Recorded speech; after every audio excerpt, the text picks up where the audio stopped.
Hello, good morning. कैसे हैं सभी? राधे राधे, जय श्री श्याम। आज हम करते हैं नई शुरुआत ब्लॉगिंग के साथ, जिसमें हम अपनी डेली रूटीन दिखाएंगे कि देखो मैं कैसे काम करती हूँ। सवेरे उठ वैसे तो हम सवेरे जल्दी उठ जाते हैं, लेकिन मेरे हस्बैंड के जाने के बाद हम दोबारा सो जाते हैं, क्योंकि मेरे को इतना कोई काम नहीं होता। बेटा भी सोया होता है, अभी इसके स्कूलिंग स्टार्ट नहीं हुए हैं। हम इसको अप्रैल से स्कूल डालेंगे, इसलिए फिर हम चलो अभी थोड़ा टाइम है, आराम से इंजॉय किया जाए। फिर सवेरे उठ के सबसे पहले मैंने बेड को साफ़ किया, बेडशीट सही करी। इसके बाद ये कंफर्टर मैंने रख दिया था, क्योंकि अभी यहाँ पे मीठी मीठी सी ठंड है, तो मैंने कहा अभी तो चलो कंबल से तो नहीं, लेकिन कंफर्टर तो निकाला हुआ है, क्योंकि बेबी छोटा है अभी, तो इसलिए हम थोड़ा उसका भी ध्यान रखते हैं। वैसे तो गर्मी भी लगती है रात को, लेकिन फ़ैन ऑन कर देते हैं, इसलिए कंफर्टर भी साथ में रखा हुआ है।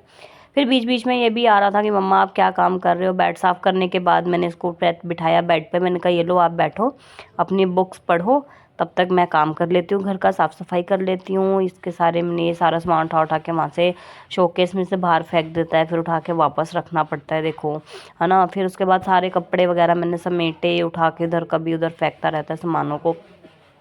बहुत शैतान है, इसको कैमरे के आगे आने का इतना शौक है। देखो, कभी जहाँ सामान सही करके जाओ वहीं चला जाता है उसको ख़राब करने के लिए, और उसको मना करो तो कहता, मानता ही नहीं बिल्कुल। कहता है माँ मैं तो करूँगा, मैं तो करूँगा। फिर बच्चा छोटा है तो उसको ज़्यादा हम कुछ कह भी नहीं सकते। मैं कहा चलो कोई बात नहीं, आपको जो करना है करो, जैसे खेलना है आप खेलो। फिर मैं लगाने लग गई थी झाड़ू। झाड़ू लगाने के इसमें साथ में बेड के नीचे से भी निकालनी पड़ती है रोज़ मुझे झाड़ू, क्योंकि बच्चा छोटा है, खेलते खेलते अपने टॉयज़ को सबको बेड के नीचे ही फेंक देता है। बेड के नीचे से इतना सारे इसके टॉयज़ निकलता है, जिन्हें डेली समेट के रखना पड़ता है। फिर आ जाता है बीच में घूमता घूमता कि मम्मा देखो मैं तो इधर खेल रहा हूँ, मैं तो उधर खेल रहा हूँ। फिर ये इसके शूज़ वगैरह इसने फेंके हुए थे उधर, वो भी उठा के मैंने रखे। फिर आ गया, बोलता है हेलो गाइज़, आप लोग कैसे हो, मैं समर्थ हूँ। फिर किचन में झाड़ू लगा रही थी, उसको मिल गई थी अपनी पिचकारी वाली बंदूक, उसको ले आया और उसको कहता है मैं सबको उड़ा दूंगा इससे, ठा करके। मैंने उसको हटाया, नहीं बेटा आगे से हटो, आप वीडियो बन रही है, आप बीच में मत आओ। फिर कहता है ओके मम्मा। फिर ये हट क्या था, साइड चला जाता है। वैसे तो कहना भी मान लेता है, लेकिन कई बार जिद भी करता है। फिर आ गए थे हम किचन में, बर्तन पड़े थे, क्योंकि बहुत सारे नाश्ता तो मैंने सवेरे बना के दे दिया था अपने हस्बैंड को। उनके जाने के बाद ही मैं दोबारा से काम करने लगी थी, क्योंकि वो वैसे तो सवेरे टाइम से चले जाते हैं, लेकिन दोपहर 10-11 बजे के आसपास आ जाते हैं ब्रेकफास्ट करने के लिए। फिर मैंने उनको बना के दे दिया था। बर्तन हो गए थे किचन में बहुत सारे। पहले मैंने कहा चलो उनको पानी से निकाल देते हैं, सारी जूठन उसकी उतर जाएगी। फिर सिंक वगैरह आराम से धो के फिर मैंने सारे बर्तन वापस धोए, फिर उनको रखा, है ना। बहुत काम हो जाता है बच्चे के साथ। बीच बीच में ये भी आ जाता है, मम्मा मुझे ये दे दो, पानी दे दो, हम कुछ खाने के लिए दे दो। इसको थोड़ी थोड़ी देर में कुछ खाने की क्रेविंग्स होती रहती है, बार बार आके कहता है मम्मा मुझे कुछ खाने के लिए दे दो। फिर इसको कुछ ना कुछ छोटी मोटी चीज़ हम लोग ला के रखते हैं, कोई फ्रूट हो गया वो दे दिया इसको, है ना। साथ में काम भी करना होता है क्योंकि घर का। फिर ये मैंने बर्तन वगैरह धोए, जल्दी जल्दी मैं काम कर रही थी, क्योंकि मम्मी के आने का टाइम हो रहा था। मेरे को था कि भाई सवेरे ब्रेकफास्ट करके नहीं गए तो चलो लंच के टाइम पे तो लंच तैयार हो जाए। फिर ये देखो काम कर, बर्तन हो गए थे मेरे धोने।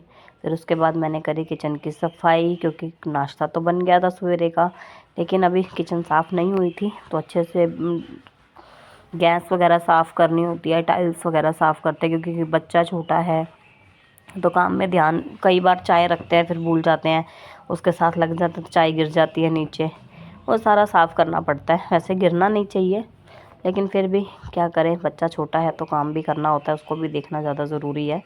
फिर काम वगैरह करके ये हो गई थी मेरी किचन की सारी साफ़ सफाई।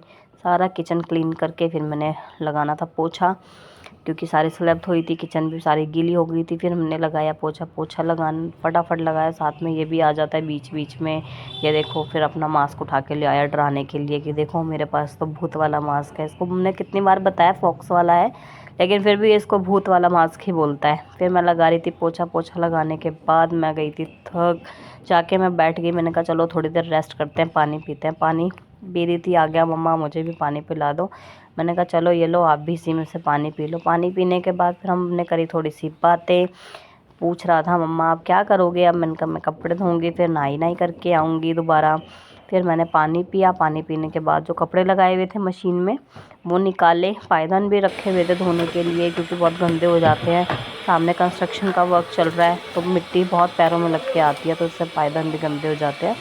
फिर मैंने कपड़े निकाले, कपड़े निकालने के बाद मैं नहाई।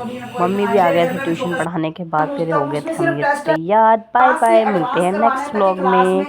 बाय बाय सभी को।